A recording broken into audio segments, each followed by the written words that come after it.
Welcome to the Sunny Hills Philosophy Club YouTube channel. This week's meeting concentrated on Plato, the theory of forms, the Republic, the ring of Gyges, and the three classes.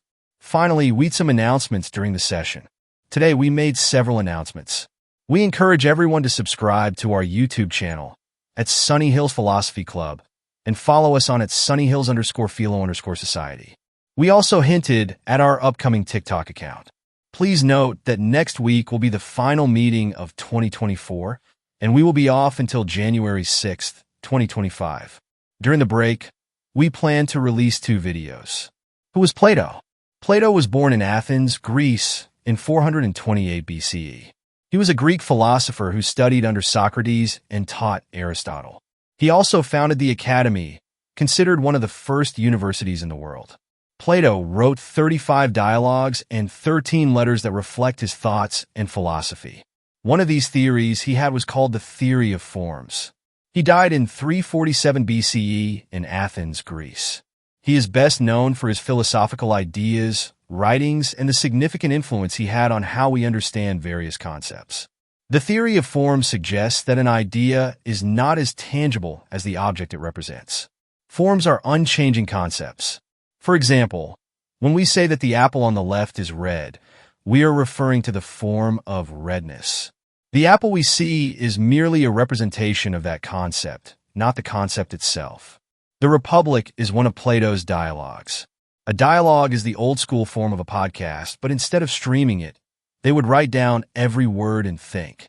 It is a dialogue between Socrates, Plato, and others in which they ask what justice is and whether people should act justly or unjustly. Glaucon, Plato's brother, debated with Socrates about the motivations behind people's actions, specifically why individuals do good things versus bad things that may seem more beneficial. To illustrate his point, Glaucon recounted the story of the ring of Gyges. In this tale, a shepherd named Gyges discovers a chasm created by an earthquake. At the bottom of this chasm, he finds a bronze door, behind which lies the body of a giant. From the giant's finger, Gyges takes a golden ring. When he climbs out and meets his friends, he accidentally discovers that he becomes invisible when he wears the ring. Taking off the ring allows him to reappear. Empowered by this newfound ability, Gyges is driven by ambition. He becomes a messenger for the kingdom, kills the ruling monarch, and ultimately takes over as the new king. Glaucon uses this story to argue that people often benefit more from engaging in bad actions than from good ones. This story may have influenced the second Lord of the Rings series book. One of Plato's theories is that an ideal nation needs to divide citizens into 3 classes that depend on each other for survival. He preferred this over a democratic system.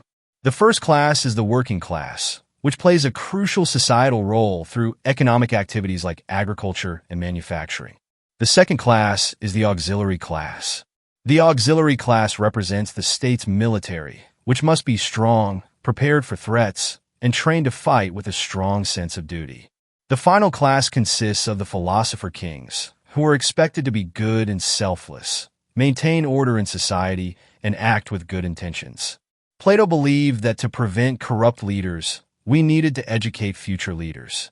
He argued that children should be promoted from the working classes to leadership roles if they exhibited the necessary traits. This week's activity involves envisioning your ideal form of government. There are many types of government, including democratic systems like that of the United States, monarchy systems like in the United Kingdom, and dictatorships such as Germany before 1945, among others.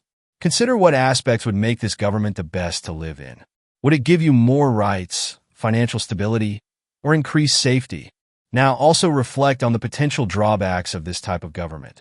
Is it prone to instability? Could it be too violent? Is it excessively costly to live under this system? This activity encourages independent thinking and helps determine why something is better. Plato recognized the flaws in tyrannical governments as well as the shortcomings of democratic systems.